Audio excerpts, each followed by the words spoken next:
Ladies and gentlemen, thank you for standing by. Welcome to the Freeport-McMoRan second quarter conference call. At this time, all participants are in a listen-only mode. Later, we will conduct a question-and-answer session. If you wish to ask a question during the Q&A session, press star 1 on your touchtone phone. If you require assistance during the conference, please press star 0. I would now like to turn the conference over to Ms. Kathleen Quirk, President and Chief Financial Officer. Please go ahead, ma'am. Thank you, and good morning, and welcome to the Freeport-McMoRan second quarter conference call. FCX released our results earlier this morning, and a copy of today's press release and slides are available on our website at fcx.com.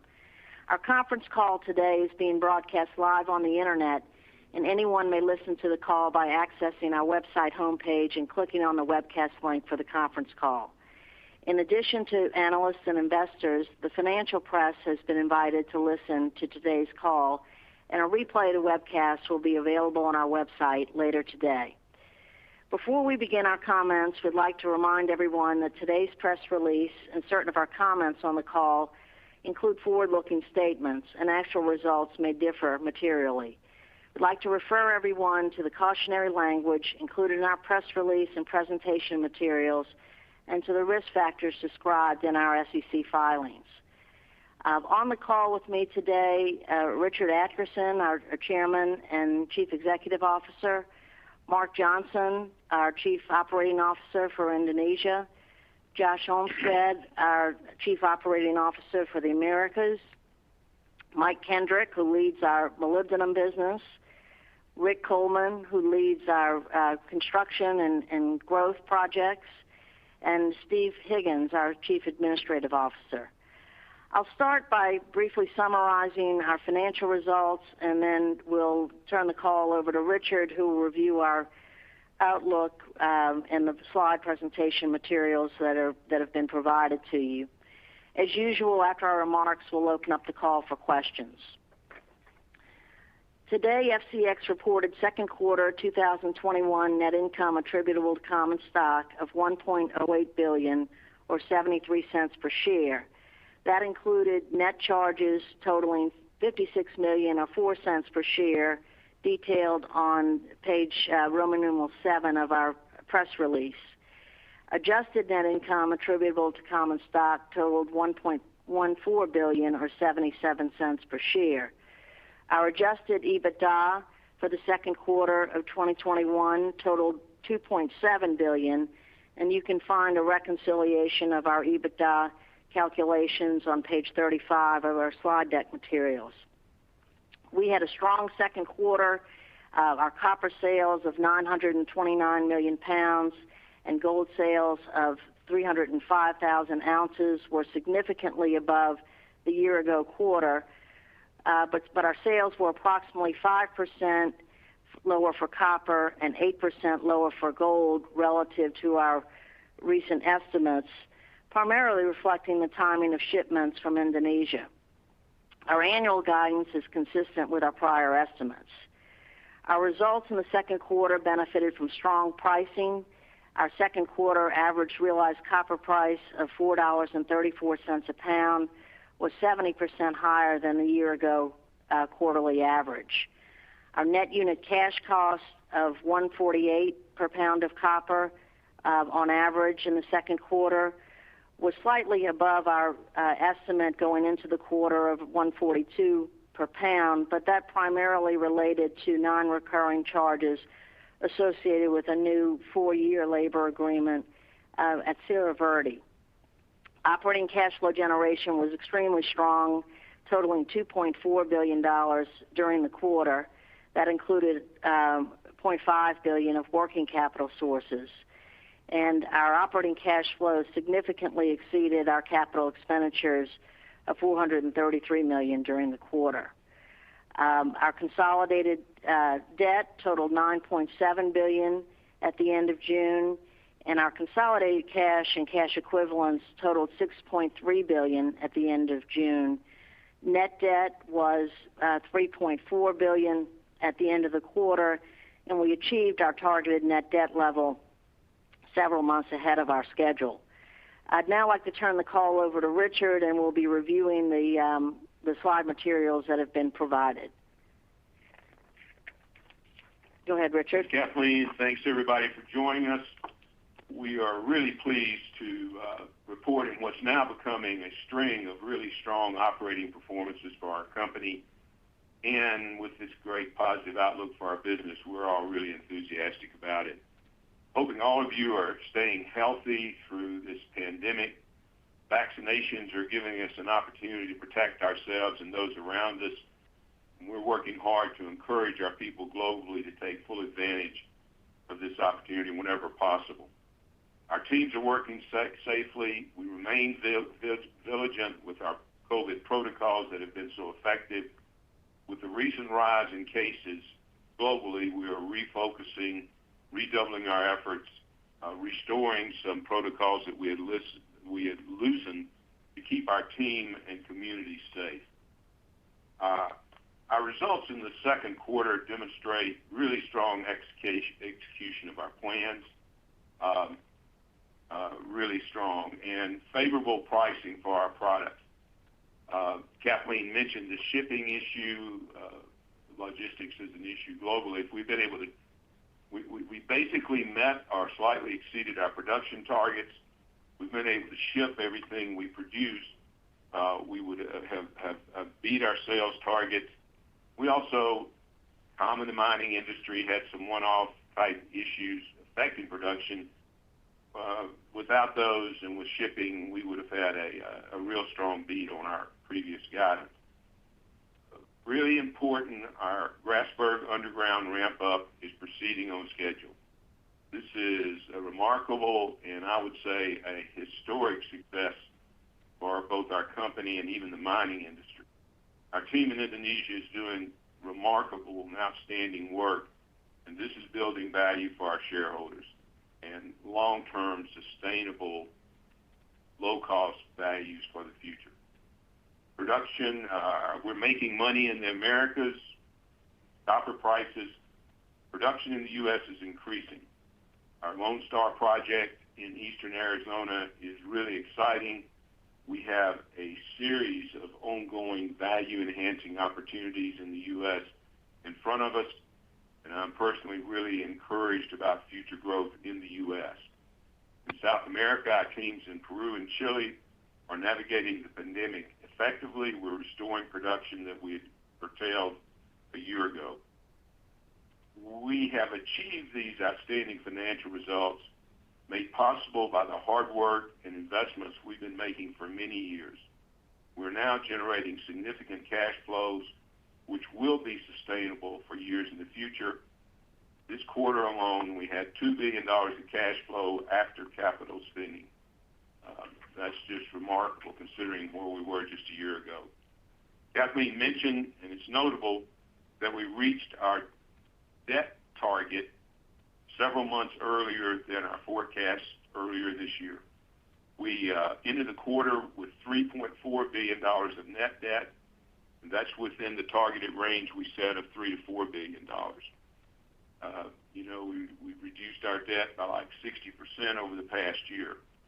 We're now positioned in accordance with the financial policy that our board adopted earlier this year and that we disclosed to the market to shift our capital allocation priorities by increasing cash returns to shareholders as we make disciplined investments for future growth of our business. This policy will allow us to maintain a strong balance sheet with high-grade credit metrics while providing cash for increasing shareholder returns and investing in our company's long-term future. Slide 4 talks about how we're devoting significant attention and resources to sustainability initiatives. And this has always been key to our company and a tradition of our company. We are committed to the sustainability principles of ICMM. We're also moving to certify all of our operations with the Copper Mark, a relatively new industry framework developed by the International Copper Association to ensure responsible production consistent with UN Sustainability Development Goals. To date, we lead the industry with 6 of our operations now certified, In the second quarter, we submitted 5 additional operating sites to this initiative, and we've committed to validate all of our sites to this robust framework. Responsible production is critical in building and maintaining trust, which we've earned over the years through long-standing partnerships with communities as we delivered a product, copper, valued by society, produced in safe, environmentally sound, innovative manner. Slide 5 talks about electrification, which is key to copper. A majority of copper goes into generating and transmitting electricity, and copper is critical in every aspect of achieving low carbon goals for the global economy. This ranges from electric vehicles and supporting infrastructure to clean energy from wind and solar. Copper is just simply essential to a green economy. This transition is now just beginning to unfold.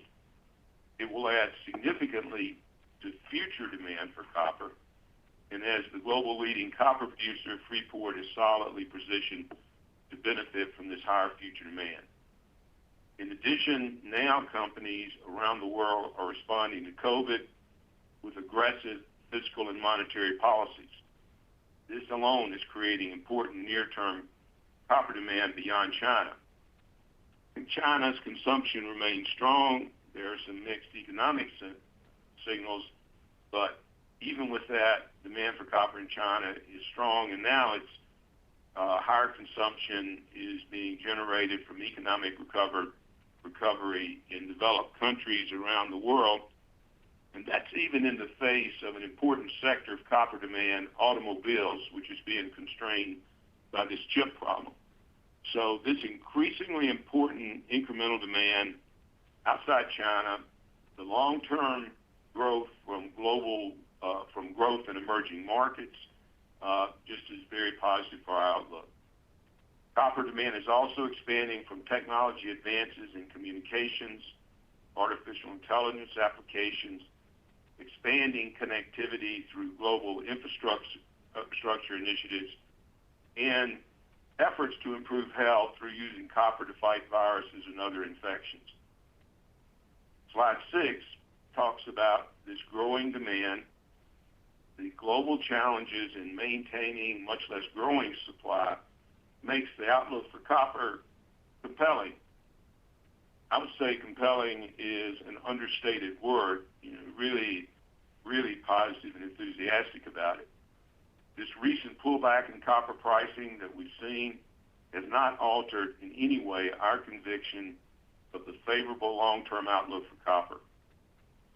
This is a decision we made years ago, which underscores our strategy at Freeport to focus on copper because of its favorable fundamentals, the nature of our assets, and our team. There are always actions that influence sentiment and short-term pricing at any point in time. But beyond that, indisputable facts support a positive fundamental outlook for copper. Demand growth is inevitable. Maintaining supply or growing supply is challenged. Our prices will be required to support major new investments in copper. Rising demand, scarcity of supplies point to large impending structural deficit supporting much higher future copper prices. Our company has high-quality assets, industry-leading experience, highly motivated team will allow us to benefit from these fundamentals. Portfolio of assets in the copper business is rare, if not unique, in our industry. It would be difficult, if not impossible, to replicate these assets. With strong growing production, embedded brownfield, low-risk growth from our large portfolio of undeveloped resources, our assets are extremely valuable in today's world and will become more valuable as these market deficits emerge in the future. Slide 7 highlights our growing margins and cash flows. We've had meaningful volume growth in recent quarters that you've all seen. This growth will continue. For the year 2021, copper volumes are projected to increase 20%, gold volumes 55% over 2020. Then looking forward to 2022, we'll see a further growth of 15 to 20% over 2021 levels. The capital and execution risk to achieve these higher volumes are largely behind us. Higher volumes will, with low incremental costs, we yield expanding margins at prices ranging from $4 to $5 per pound for copper. We would generate annual EBITDA for 22 and 23 of $12 billion to $17 billion of copper, with capital expenditures in the range of $2.5 billion a year. Looking back, there was always an overhang for Freeport related to execution risk with this underground development, political risk in Indonesia, debt levels. You look back over the past 3 years, we have met and mitigated all these major risks that were overhanging our company, and it's been a really exciting, gratifying time for our company. Slide 8 highlights the great progress we're making with the Grasberg underground ramp-up. I just met with Mark Johnson and his team in Indonesia and really congratulated them on the fabulous work they're doing, even in the face of COVID. In the second quarter, we achieved just under 80% of our target annualized run rates for metal sales. We're on track to reach full rates of metal production by the end of the year, and our team in Indonesia has just done a fabulous job in the face of dealing with pandemic in a challenging physical environment. We executed well-designed operating protocols. We're dealing with this new upturn in cases in Indonesia in recent weeks. We're helping to support the government and our local community. We've implemented travel, other restrictions to mitigate the spread. We're encouraged by the increasing availability of vaccines at our job site in general in Indonesia. A number of our workers, a significant number, have already received vaccines. We have a goal providing vaccines to all of our workforce in the second half of the year, and we're supporting nearby communities in their efforts to respond to COVID. We have a real strong support from the government of Indonesia, a real positive partnership with PTFI stay-at-home shareholders, shareholder mind ID. We're all working together and are aligned. I've been working in Papua for 30 years, over 30 years, and I'm personally proud and gratified by our team's accomplishments since we began investing in the underground over 20 years ago. The transition from the open pit that began 18 months ago and dealing with COVID is just remarkable what we've been able to do. Planning and investing in this transition began in the 1990s. Now, experiencing this success is special for all of us at Freeport. We now look forward to continuing long-term success at Grasberg by building values in this world-class historic mining district with low cost, high volume, and sustainable production. Slide 9 shows the multiple options for brownfield, low-risk growth across our global portfolio.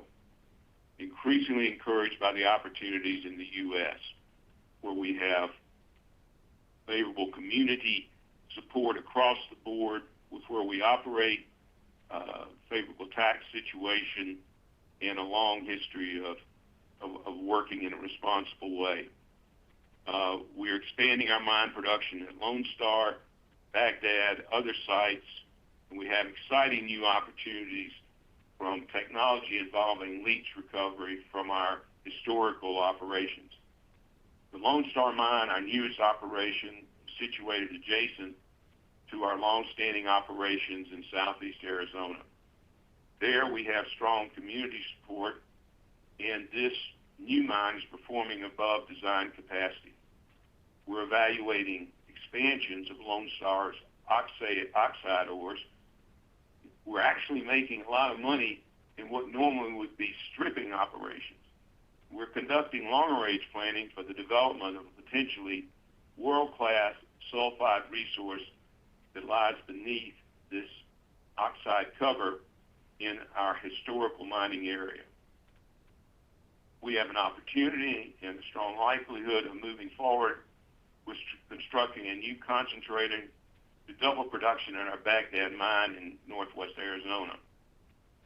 We expect to commence this project next year. Emerging leaching technology, which I am pumped about, provides substantial opportunities for added growth across our portfolio of global resources. We're evaluating an attractive expansion opportunity at our El Abra mine in Chile, where we're partners with Codelco. This project would require significant capital investment, a long lead time, but it's attractive, it's large. Major future expansion in El Abra is likely, but not now. We're deferring investment decision on this project until we have more clarity about the mining policy issues currently under consideration by the government in Chile. We're also evaluating development of an underground deposit called Kuchingli Air in the Grasberg district operated by PTFI. This copper gold resource involves a large block cave mine using the substantial infrastructure that we already have in place. We have expertise, long track record. Mark Johnson and his team has come up with revised development plans that make the project less capital intensive, economics better. It's a large operation. It'd be a block cave with about 90,000 tons per day, so that's real big. 6 billion tons of copper resource, 6 million ounces of gold, and it fits right in with our plans. We have additional opportunities to invest in projects to support our carbon reduction, other sustainability goals, including investing to develop clean, renewable energy for our operations and communities. We're advancing plans for an exciting ESG-type project to recover metals from the recycling of electronic devices at our Atlantic copper processing facilities in Spain. Bottom line, we're going to be disciplined in devoting capital to new investments. We're going to be focused on value-added projects supported by long-life reserves. We have a long track record of success in developing projects. We have established license to operate and positive relationship and support from communities where we have the opportunities to invest. Slide 10 goes back to Lone Star, shows we're meeting, exceeding expectation. Original plan was 75,000 tons a day, 200 million pounds of copper. We've now exceeded this. We're increasing the targeted rate to 95,000 tons a day on a sustained basis. We have tank house capacity to do this to yield 285 million pounds of copper. Looking at a further increment that would involve a relatively small investment in tank houses, mining equipment to produce 300 or more pounds of copper, 50% more than our original design. The prize here, though, is longer term. We have a major opportunity for Lone Star to become a cornerstone asset for our company. Potential resource is 10 times more than our current reserve. As we mine these oxide ores, we're gaining access to this underlying potentially massive sulfide resource. Long-term keystone asset for our company. Slide 11 talks about this reference I made earlier to through leaching technology, gaining additional copper from material that's already mined. We're progressing this. We have lots of opportunities to apply it. It's an exciting, potentially high-value opportunity with low incremental cost and low carbon footprint. We're engaged in multiple studies using a range of different technologies, internally and externally, to capture this value from existing stockpiles. Our estimate now is for 38 billion pounds of copper in these stockpiles. This is material that's already been mined. And if we can recover just 10 to 20% of this material, it would be like having a major new mine with very low capital and operating costs. A significant portion of this is at our flagship Morenci mine, largest mine in North America. where we are now applying artificial intelligence, data analytics to help us understand what's going on with these leaching performance opportunities. Our team historically was instrumental in unlocking substantial values years ago with the then new FCX technology. We're now focused on taking this leaching technology to the next level by using modern approaches to it. We've established a cross-functional team of technical experts, metallurgists, mine planners, data scientists, geologists, business analysts, all working together to take full advantage of this really exciting opportunity. Slide 12. We have strong operating franchises in the U.S., South America, and Indonesia, gained the trust and respect of our partners, our customers, suppliers, financial markets, and more importantly, the workers, communities, and host governments where we operate. We have significant large-scale project development, operating expertise. Team Freeport has all the capabilities to undertake new projects in a responsible, efficient manner. I want to close on slide 13 by recognizing the people of Freeport. All around the globe, their commitment, dedication, resilience, positive outlook, cooperative spirit is just gratifying. Our team is passionate about the role we're going to play in achieving a better and more sustainable future for everyone. Team Freeport has the capabilities and drive to continue to meet, exceed our own high level of expectations and those of our stakeholders. We're living in a time of great challenge and exceptional opportunity for our business. As our team, we're meeting the challenges, embracing the opportunities. Our future's bright. We at Freeport are charging ahead responsibly, reliably, and relentlessly. Kathleen, I'll turn the call back over to you to talk about our financial results. Okay, great. Thank you, Richard. And I'm going to start on slide 15 and just make some brief comments on our operating matters and go through our financials, and then we'll open it up for questions. Richard talked about the great progress we're making at Lone Star. We're very focused now on sustaining the rates to keep our tank house full there, which has a capacity of 285 million pounds per year of copper, and looking at potential increments beyond that with relatively small and attractive investments. Richard also mentioned our plans at Baghdad. We're advancing studies to double the capacity there and hope to be in a position to qualify a project and commence a project there next year. At Morenci, we've started to increase our mining rates, which had been curtailed in the last 12 months. We averaged about 725,000 tons per day of mined material in the second quarter and are ramping up to reach 800,000 tons per day by the end of this year, going to 900,000 tons a day in 2023.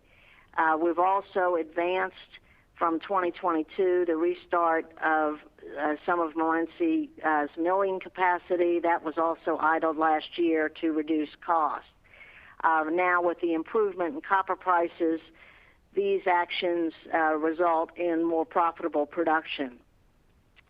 We're also very encouraged by the opportunity to add low-cost production at Morenci through our leach technology initiatives.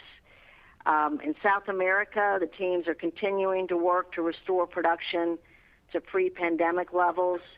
We continue to target a full restoration at Cerro Verde in 2022, and we've been running at about 95% of the mill capacity in recent months. You've seen in our press release that the Cerro Verde team reached a new 4-year labor agreement with a significant percentage of the workforce during the second quarter. That was in advance of our labor agreement expiration, which is coming up at the end of August of this year. We're very pleased with the win-win outcome of the agreement and now working to conclude a mutually satisfactory agreement with the balance of employees. At El Abra in Chile, we're well on our way to restoring production levels that were curtailed last year. We're increasing the stacking rate of material on the leach pads and moving forward to add a new leach pad to accommodate the higher rates. This is capital that was always part of our plan, but was deferred last year as part of the capital conservation plans that we rolled out in April of last year. This allows El Abra to increase production on a sustained basis to about 200 to 250 million pounds per annum for the next several years as we assess opportunities for a major expansion there. As Richard talked about at Grasberg, we're continuing to deliver results and generating strong cash flows. As you recall, we started the second quarter with significantly more concentrate inventory than we normally carry. With the strong production volumes and some maintenance downtime at our port, weather issues at quarter end, sales were below our earlier estimates in the quarter. This is really a short-term timing issue, and we expect to be able to work inventory levels down in the second half of this year. We successfully commissioned at Grasberg the second crusher at our Grasberg block cave during the quarter, and that'll provide sufficient capacity for a ramp up to 130,000 tons per day. You've seen the performance and the records achieved from the Grasberg block cave during the quarter. We're also moving to advance the installation of our third SAG mill there. That's been part of our plan to support the higher rates of throughput. We've also identified an opportunity to invest in a new mill circuit that will allow us to increase copper and gold production in Indonesia through the achievement of higher mill recoveries. We're in the initial phases of this project and the economics are highly attractive. Our global team also remains focused on cost management and efficiency projects to extend equipment lives, improve energy efficiency, and maintenance practices with the use of technology. We have experienced some degree of cost increases this year, principally from energy price increases, and to a lesser extent, the impact on consumables of steel price increases, increased freight costs, and sulfuric acid costs. We've had, partially offsetting these items, we've had the benefits of a weaker exchange rate in South America versus the U.S. dollar. The increases in costs have been offset by significant increase in molybdenum prices in recent months, and those have provided a very nice hedge to certain of these cost inflation items. We talk on slide, and you've seen in the release our plans for to meet our commitments in Indonesia for the new smelter. On slide 16, we provide an update on our plans to meet the commitment that we agreed to with the Indonesian government in 2018 to construct 2 million tons per year of in-country processing facility of copper concentrate. We have been advancing the discussions with our Japanese partners to expand the existing smelter at PT Smelting. That would fulfill a portion of the obligation, and there are several financial and operating benefits of expanding this facility, which has been expanded very efficiently in the past. After considering various alternatives for the balance of the commitment, we've concluded that the best long-term option is to continue with our plans to construct a new greenfield smelter in East Java near the existing facilities at PT Smelting. We recently entered into an EPC contract with Toyota to construct a 1.7 million ton facility there, and we're now focused on completing the project as efficiently and as timely as possible. We show in the graph on slide 16 on the right the estimated timing of expenditures over roughly a 3-year period. FCX is responsible for 49% of these expenditures. We recently completed a new $1 billion bank credit facility for PTFI to advance these projects and are planning additional debt financing which can be obtained at attractive rates to fund these activities. As indicated, the long-term cost of the financing expected for the smelter would be offset by a phase-out of the 5% export duty, and we show a graph on the bottom of slide 16 which shows you that the economic impact is not material, as the cost of the smelter would be essentially offset in lower duties which we're currently paying. Slide 17 provides a 3-year outlook for volumes. These are consistent with our previous guidance. We're continuing to pursue additional incremental near-term growth opportunities and conducting our longer-range development planning. Moving to slide 18, we show the significance of cash flow generation using these volumes and cost estimates, and at prices ranging from $4 to $5 copper, and holding gold and molybdenum flat at $1,800 per ounce of gold and $16 per pound of molybdenum. But you see here on these graphs, we would generate EBITDA in the range of over $12.5 billion per annum for 22 and 23 on average at $4 copper, to $17 billion per annum at $5 copper. And at operating cash flows net of taxes and interest would be $9 to $12 billion using these price assumptions. As demonstrated in the second quarter, we're generating very significant free cash flow, and this trend is expected to continue with cash flows significantly above our capital spending. On slide 19, we include our projected capital of $2.2 billion this year and $2.5 billion in 2022. As you'll note, we shifted about $100 million in expenditures from 2021 to 2022, which is timing related, and we've advanced some capital from future years into 2022 to reflect the timing of additional leach pad construction at Lone Star and the addition of some highly attractive growth spending in Indonesia related to mill recoveries.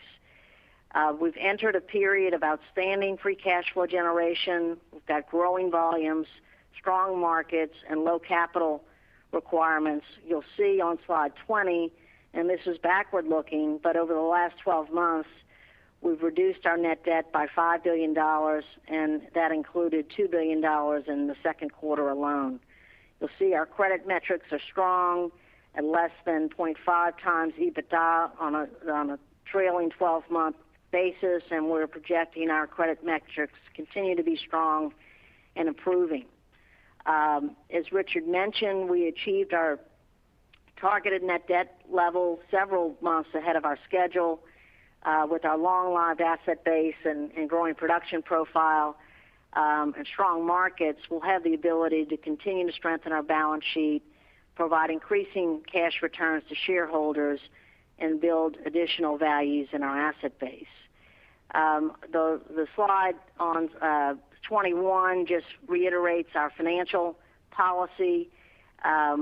We have a performance-based payout policy, which was established by our board earlier this year, providing that at up to 50% of free cash flow would be used for shareholder returns, with the balance available for growth and further balance sheet improvements.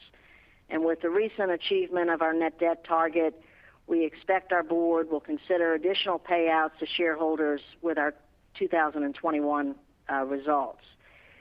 We're looking forward to reporting on our continued progress and continuing to build additional values as we go forward. And now, operator, we'd like to open the call up for questions. Kathleen, I want to put an exclamation point on your the comments you made about cost management. Everyone's focused on inflation around the world and the impact on mining companies. And as Kathleen said, we've had higher energy costs, higher grinding material costs. But Josh Olmsted and our Americas team have just done a great job in in helping offset that. Mike Kendrick in running our molybdenum business, which is a primary production business and a byproduct business, and with higher molybdenum prices is offsetting some of these cost increases. We've got a high gold price, which helps us. Danny Hughes is leading our supply chain group. And so a combination of all these things is helping us as a company to really mitigate much of these increases in cost, working with logistics. So I just wanted to make a note of that because I think it's important given all of our concerns about where inflation is leading us. So let's turn over to questions. Thank you. Ladies and gentlemen, we will now begin the question and answer session. If you wish to ask a question, press star 1 on your touchtone phone. If your question has been answered or you wish to remove yourself from the queue, please press the pound key. If you are using a speakerphone, please pick up your handset before pressing the numbers. We ask that you limit your questions to 1. If you have additional questions, please return to the queue. Our first question will come from the line of Emily Chang with Goldman Sachs. Please go ahead. Good morning, Richard and Kathleen. Thanks for the update today, and congratulations on getting to your net debt target so quickly. Maybe just following up on Kathleen's last point then, just on capital returns. Is there a reason why you would wait till the end of full year 21 before executing that capital returns program? And just further on that train of thought there, is there a preference yet between perhaps a special dividend, a buyback program, or perhaps a shift to a variable dividend strategy? Thank you. Thanks, Emily. We've just, reached the net debt target at the end of June, and so going forward, we would have up to 50% of the cash flows available as we generate them to consider additional payouts to shareholders. Our board will be reviewing this, and we do expect that we will be following the policy that we'll be paying out up to 50% of the excess cash flow. We have not made any conclusions on whether it will be additional dividend payouts or share buybacks, and that'll be something that will be considered at the time. But the commitment is there to pay strong cash returns to shareholders with our free cash flow, and we expect over the next several months to continue to generate free cash flow, and that'll continue into next year and beyond. Great, that's helpful. And a quick one, if I could squeeze it in, just on Grasberg. I believe that the end of Q1, you reached 75% of your full production there. Can you remind us where we are today, where you'd expect to be at the end of 3Q, and that 100% production level, is that a fourth quarter average or an exit rate? Thank you. 78% was the average. We're just under 80% right now in terms of metal production targets. That's well ahead of schedule. We'll be at 100% by the end of this year. Thank you. And that's the average for the fourth quarter, Emily. So we expect to hit the run rates in the fourth quarter. Perfect. That's helpful. Thank you, Kathleen. Thanks, Rich. Thank you, Emily. Your next question will come from the line of David Gagliano with BMO Capital Markets. Hi, thanks for taking my questions. I just wanted to actually ask a little bit on the CapEx. I know our capital spending changes. I know, Kathleen, you flagged it. I kind of missed some of the commentary there. Can you walk through how much of the increase, incremental, sort of net increase, of $200 million is just general cost creep versus pulling projects forward, and what are those projects again? If you can just give us a little more detail on that. That's my first question. Then just since I'm only getting one, I just have another part to this question, which is just if you could talk a little bit about there's slight changes to the the exit rates or extraction exit rate targets between the block cave and the DMLZ zone. Block cave went up, DMLZ zone went down, and I was wondering if you could just speak to the reasons behind those changes. Thanks. On the capital, we shifted $100 million of capital from 2021 to 2022, and that really was a timing matter. We haven't been spending as quickly as what was originally budgeted. So we've just $100 million is related to the timing. We've also brought forward some capital that was in our plans in the future, dealing with constructing new leach pads at Lone Star, and then we also the only new thing that we've added in 2022 is this project that we talked about with respect to increasing mill recoveries at Grasberg, and that'll be spent over a multi-year period. It's roughly $400 million in total, but we've got $100 million scheduled in 2022. Ultimately, that will add volumes. We expect, on the order of 50 million pounds of copper and 50,000 ounces of gold, and it's a very attractive and short payout project. So that's a positive, and that'll be used as one of the projects, just one of many, hopefully, that will be used with our other 50% of cash flows. There really weren't, on the second question, any material changes with respect to Deep MLZ and Grasberg Block Cave. We update the plans every quarter, and there were really only minor changes between the two, and really the long-term plan for Grasberg and Deep MLZ is consistent with the previous forecast. And Mark, I don't know if you want to add anything there, but it's was certainly very much in line with our previous forecast. Yeah, the only minor changes throughout 2022 until SAG 3 is up. The mine plan is, or the mine rates are constrained by the mill throughput. What we did is there's been some minor modifications. Some of the values of GBC during this constrained period, the grades at GBC are coming up. So we swapped some of the GBC material for that's higher value for slightly lower value material from the Deep MLZ. So Dave, okay, that's helpful. Dave, good to hear your voice. Let me just say, the higher capital spending is a positive. We've come out of a period of time with capital constraints. Now we're spending capital, not huge incremental amounts, some of it's timing, but to create new values. And the Deep MLZ is a huge success story because we've successfully met and managed the seismicity issues that we encountered earlier. So,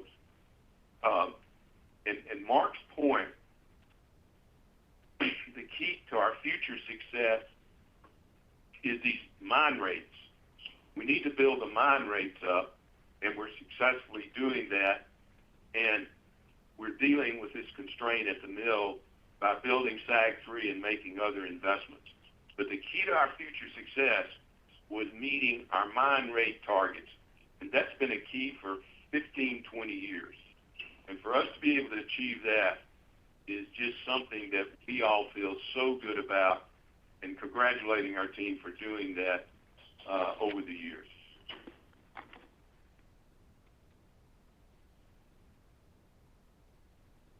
Okay, that's helpful. Thanks very much. Thanks, Dave. Our next question will come from the line of Chris LaFemina with Jefferies. Hi, Richard. Hi, Kathleen. Thank you for taking my question. My question was going to be about Grasberg and the shipping issues there, but actually your answer to the last question brings something else to mind, which is your organic growth pipeline. So it's really interesting how each quarter you seem to identify a little bit more incremental volumes that you might be able to get out of some of your existing assets. You have this mill project now, mill recovery project at Grasberg. You have potential small expansions at Lone Star, low capital intensity, not a whole lot of new incremental volumes, but there is growth there potentially anyway that a lot of us maybe were not aware of. However, when I look at your production guidance at Grasberg or for the overall company, the guidance has not been increase to reflect any of this potential growth. And the question regarding that is that because these projects are not yet reflected in guidance, or is it just that they're small and there's a lot of moving parts here and, it's kind of a rounding error to what your guidance was? So how do we think about the production beyond, say, 2022 or 2023 and how this might impact your guidance? Yeah, and I think it's the latter, Chris. The Grasberg Mill project wouldn't come in terms of the recoveries until 2024. And it's, within the rounding. But I do believe we have some upside as we look forward. I do believe we have some upside on a consolidated basis from these initiatives that it potentially could come into 22 and 23. Okay, thanks for that. Chris, let me say, this is a complicated business. I mean, we get to these numbers and we look and see how good they look. But underneath that, there are always unexpected things that jump up, and in terms of, there's new challenge in measuring grade. These column heights in the underground development are large. And so being able, we had higher grades first quarter, slightly lower grades the second. That's just going to be a feature of what we have to deal with. So there are just a lot of moving parts. Our team around the world keeps finding ways to incrementally improve things. Those will unfold into our numbers over time, and there'll be a lot of moving parts. Shipping, for those of you who follow us for a long period of time, know that that's always a timing issue at Grasberg. Our port there is a very shallow point, a shallow sea there.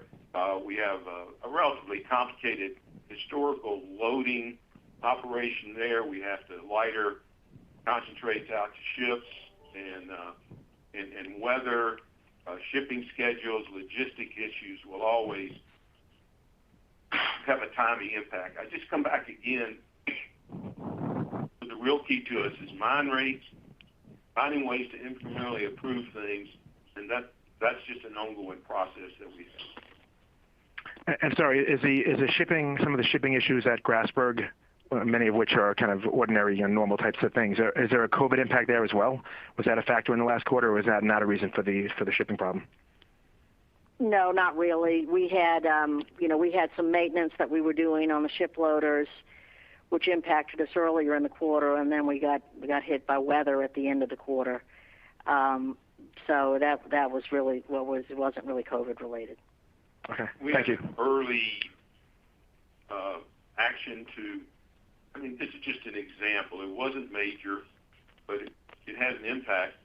We have concentrate pipelines that go from the highlands down to the port. With a scheduled planned maintenance, some things happened. We had to advance that planned maintenance. So nothing unusual. This is typical of our operations there, since we started ramping up the Grasberg in the 1990s. And so it'll be part of the things we'll have to deal with in the future. It's just not the focus of our success. The focus of our success is this mine rate ramp up. Understood. Thank you. Your next question comes from the line of Alex Hacking with Citi. Yeah, hi. Good morning, Richard and Kathleen. So you have the slide on the new leaching technology. I'm very curious in your view on this low-grade sulfide chalcopyrite leaching technology. It seems very promising. There's a lot of impressive people associated with it. And it sounds like you guys are testing it out. How do you? Firstly, what's your view on the technology? Does it seem promising to you? And then how do you judge sort of the potential future impact on Freeport and the copper industry, more broadly? Like 10 years from now, if this technology plays out, how much additional copper do you think that Freeport could be producing, and how much additional copper do you think could be produced globally using this technology? Thank you. So Alex, and thanks for the question. I want to be clear. There's not one technology in play here. There's a series of efforts by different parties to develop different technologies. We have our own R&D work going on. and we're looking across the board at how this might apply to us. I think we are specially situated to take advantage of it because we have these large number and size of past leaching operations, some of which are now totally inactive, that we can look to apply these to. So we have a special opportunity in the industry. Others have some, but we have a special opportunity to look at this in two ways. One of it is to use the leaching technology, and by the way, we're supplementing that with this artificial intelligence, data analytics opportunity to measure the impact of all this, but to apply this to inactive and existing leach pads that we have a large abundance for. So that's one thing. And then aspirationally, it might provide a way to recover material from mining operations that would otherwise have to be recovered through mill investments. And it could be, and this is looking ahead, an opportunity to minimize capital by recovering low-grade sulfide deposits that would otherwise have to be mined and milled. So it's early stages. We don't have complete answers. I just want to share with you how exciting it is. It's an opportunity for us, opportunity for others in the industry. This is not a shale oil type game changer for the fundamentals of copper supply in the future. On slide 11, the 38 billion pounds that are identified here, that represents material that's already been mined that is not in our reserves, not in any of our production plans. And so just recovering, a small percentage of that, ends up being potentially over time a fairly large number. But Josh, do you want to make some comments on your perspectives? Sure. Thanks, Kathleen. Yeah, just as Richard and Kathleen have talked to, it's really exciting with respect to the opportunity there. The thing that I think for us that's unlocking it even more than just the various technologies that are out there that we're studying and researching and running different pilot tests on is the combination of that with the data analytics that Richard touched on. The data analytics and the processes that we learned over the last several years in our application of that technology on the milling side has now opened our eyes to opportunities on the leaching side. And that in combination with the various technologies is really exciting for us because it's allowing us to look at things in a way that we haven't ever looked at previously. And we've started to see some of the benefits of that at Morenci as we've done some of this pilot work. And that's what's really getting us excited about what the potential is going forward. The other thing that I would note is, as Richard said, it's not a what I would call a fundamental game changer or a step change for the industry, and it happens over time. But it's really low incremental cost, low carbon footprint, and an incremental adder as we go forward. But it's really exciting. There's lots of energy. If I think about the similar things that we saw with our agile efforts earlier, we're seeing similar things on the leaching side as we engage with various levels of the organization. The employee engagement, the excitement and the passion and the ideas that they're bringing to the table in combination with the models that we're generating is really going to, I think, or tap into, I should say, these opportunities and bring value forward for us. Yeah, our guy Corey Stevens is leading this. Had a session with this new team that's been formed. For Freeport, it's a large number of people. Rick Coleman and his guys are adding to this, and I just walked away from this is a new opportunity. You've heard me talk about for years about the outlook for the copper market being so positive, the assets that we have, the undeveloped reserves, the undeveloped resources we have. This is beyond that. It's not in reserves, of course, it's not in our resources. So this is a brand new opportunity that could be significant for Freeport, and nobody's better situated than us to take advantage of it.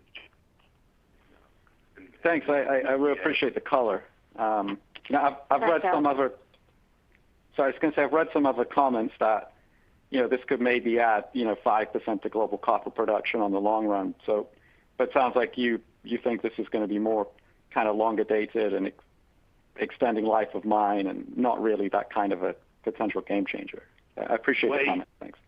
Way too early to say that, Alex. Way too early. Thanks. Your next question comes from the line of Carlos de Alba with Morgan Stanley.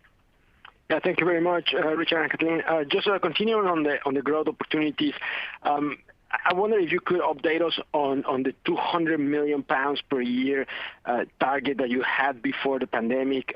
You're driven by the innovation and productivity enhancements in the Americas.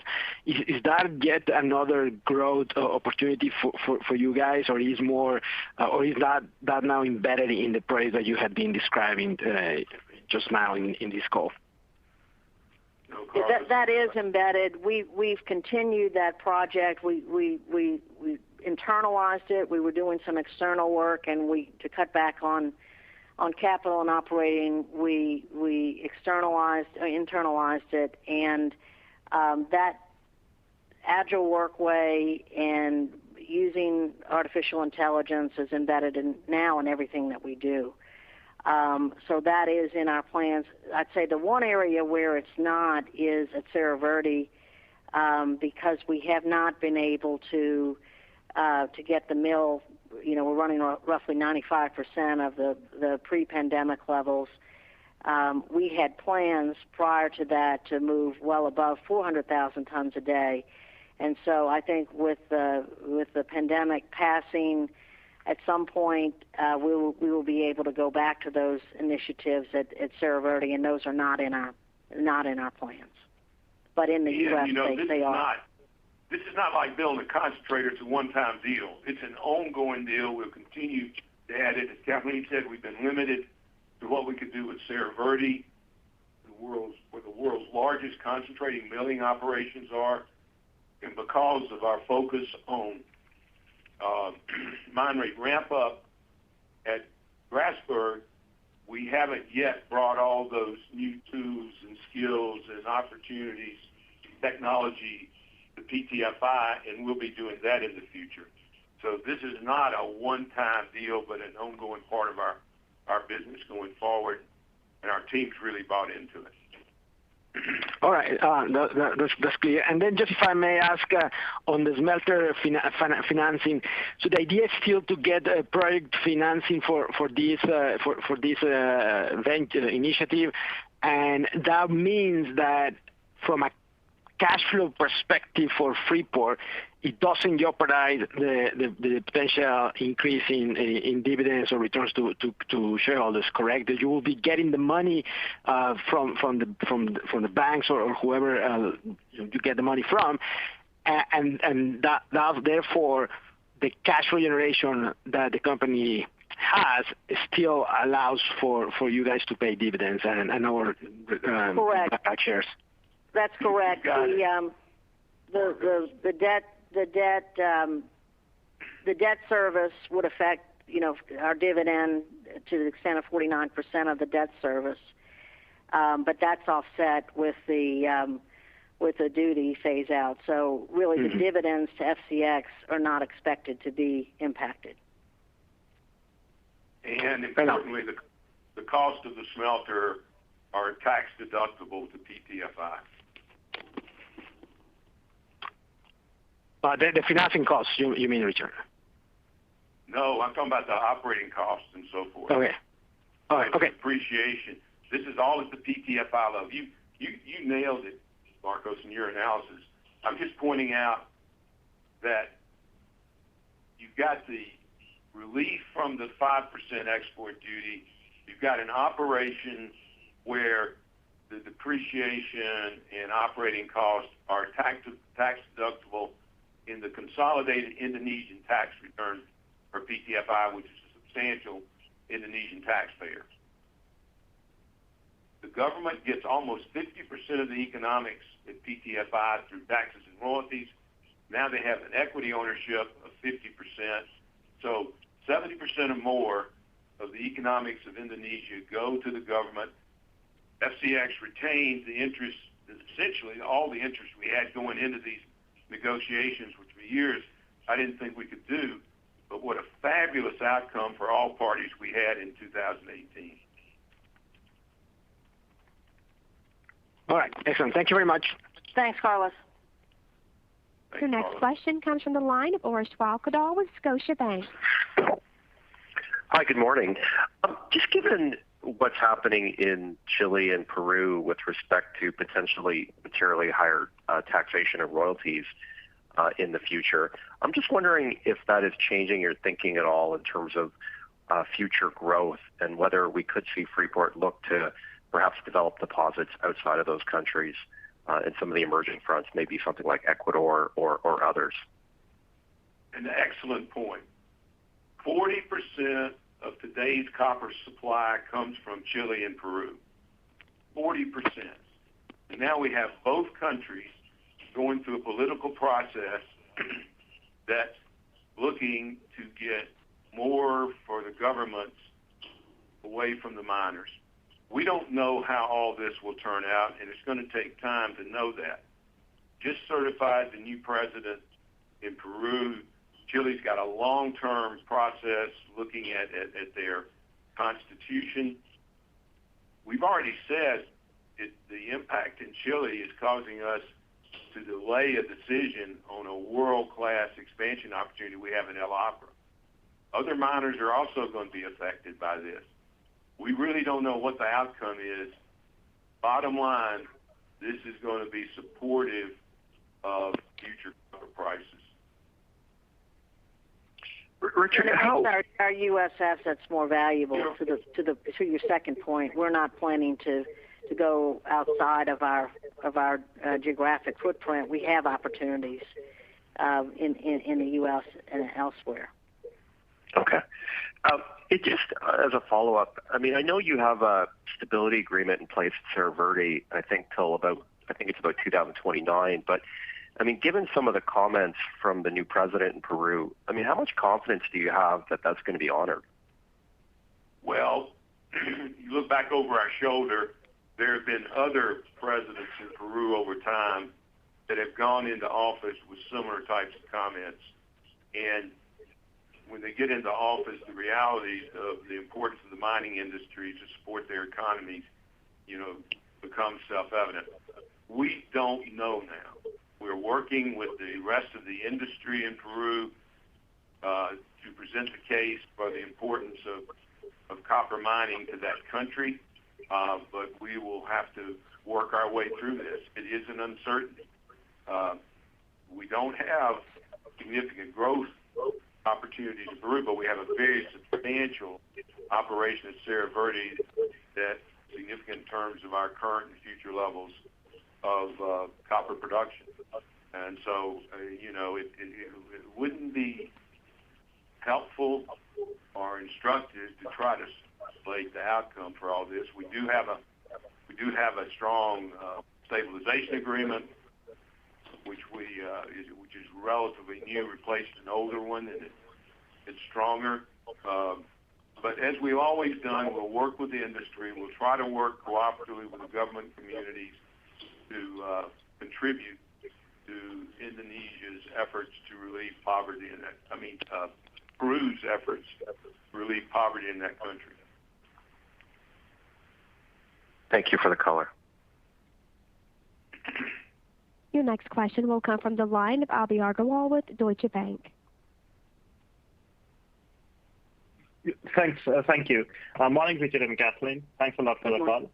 I just had one follow-up question to the previous question. So, given you are focusing on Baghdad and Lone Star resource development over the next year, I know it's early days, but when do you think you'll be able to make a decision? And is there any sort of capex guidelines here? Well, with Lone Star, we're working this incrementally. We've already been running it higher than the design rate, and we've got plans and studies looking at is there a further increment, and those will be sorted out in the next several months.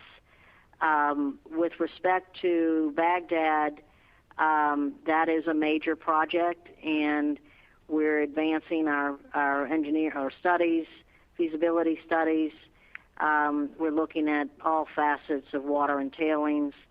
And as I said, I'm hopeful that we will be in a position to be able to qualify that project next year. We don't have the final capital expenditure estimates. We've been working to try to find mill setups that would be, lower capital intensity than a traditional mill, but that work is still underway. Got it. Thank you. And if I could squeeze in one more question, please. So if I look at slide 7, with the 2Q slide 7, and compare it to the 1Q one, the EBITDA sensitivities haven't changed, even though the gold price and the moly price assumptions have gone up. So is that basically a function of unit costs being assumed to be higher in 22, 23, or did I miss something? No, we do have some higher costs baked into our numbers with respect to the items we talked about earlier, principally energy, and the more than offsetting the impact were these higher gold and molybdenum prices. But these are order of magnitude rounded numbers. It should be slightly above these numbers, but we just continued with the order of magnitude that we previously presented. But we are including some cost inflation in our revised forecast. Got it. Thank you very much. Your next question comes from the line of Michael Glick with J.P. Morgan. Hey, good morning. Just one question for me. As it relates to the drought in the southwestern U.S., it seems like a pretty tough situation there. And I know agriculture is a lot bigger deal than mining in terms of water usage, but could you maybe speak to any potential impacts from that on operations and costs, and just remind us of your water agreements in place? It's it is a concern. The level of the Colorado River, which is one of the major sources of water for our operations, but this is not a new problem. We've been dealing with this consistently over the years, and we have taken steps with communities, with Native American groups, with the farming community to deal with it. So we see this as an ongoing process that we will have to devote resources and management to. We don't see any kind of crisis emerging, but we're going to work cooperatively with everybody to try to conserve water.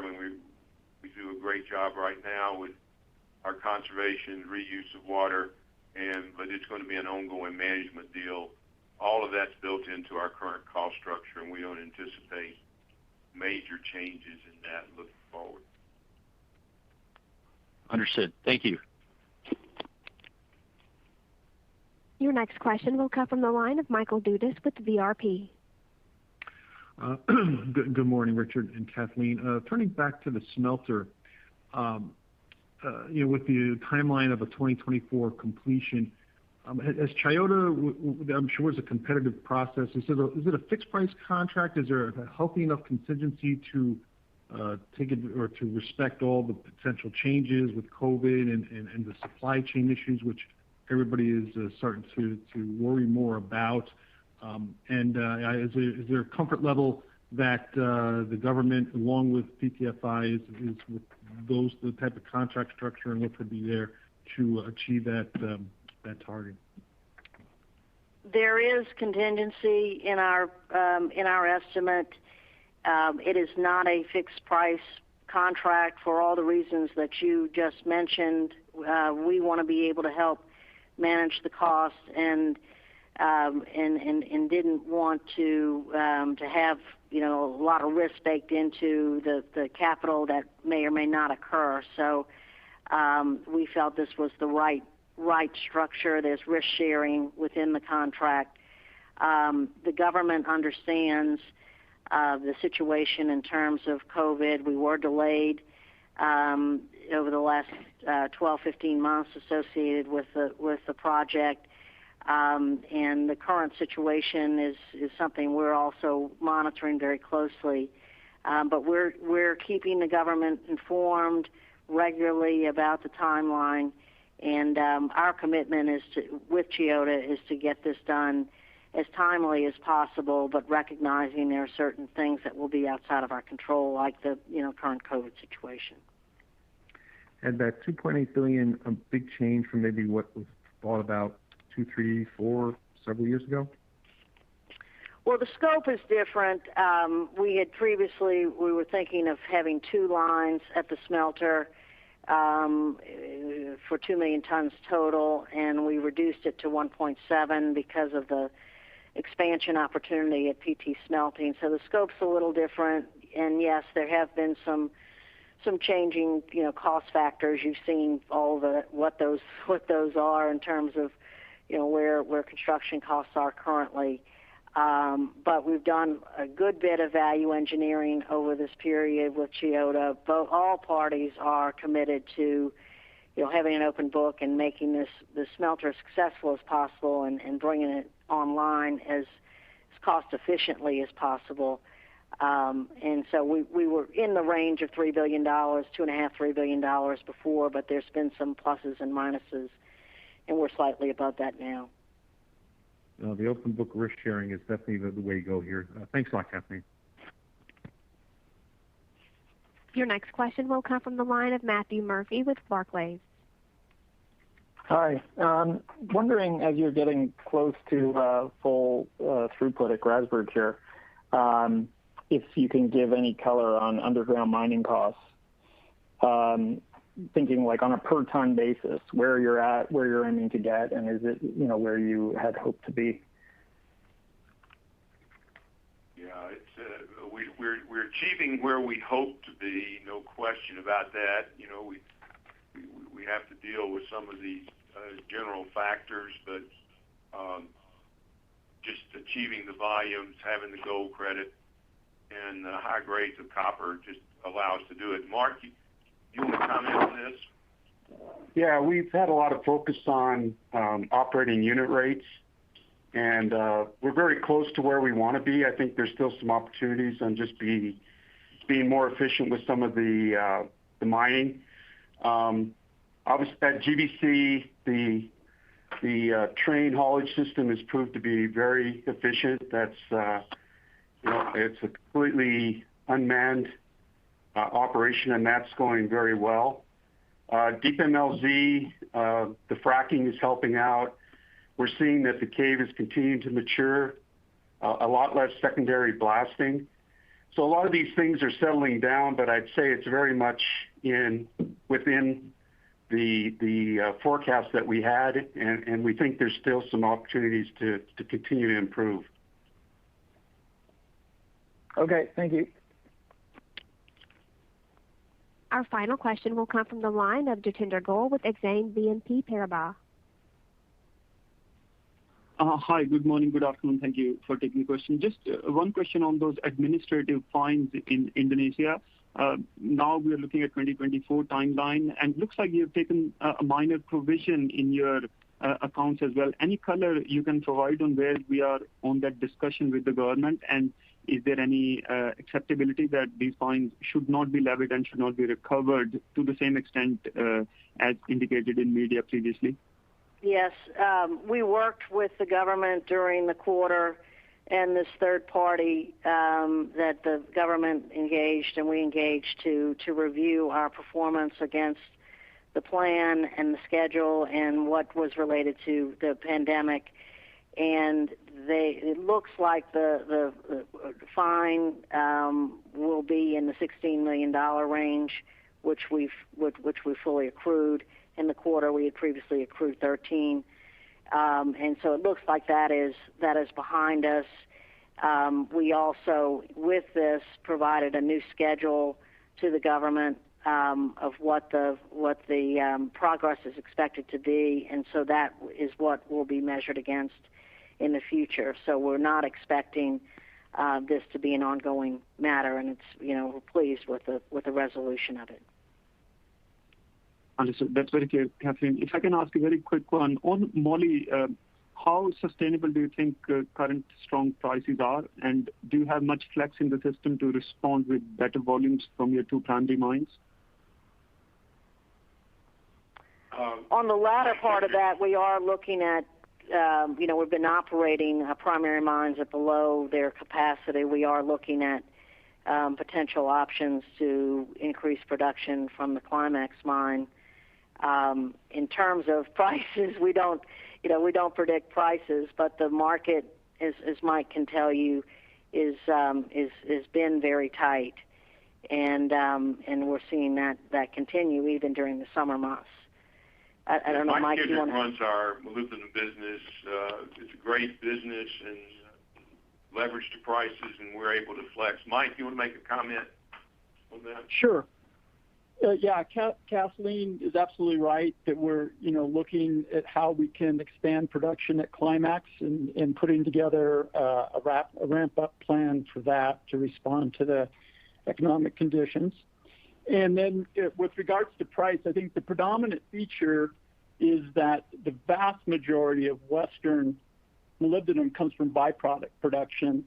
And, right now you're starting to see that you don't have these copper mines that are coming online, and it correlates to, our general story of how important copper is, but also that it's hard to find resources, bring them on, and they come with molybdenum. So we think there's kind of a natural correlation between the copper and the molybdenum story, and there's definitely a structural deficit this summer, and we'll have to see how it plays out over time.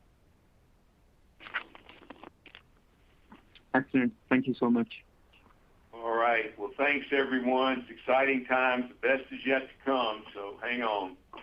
Thank you.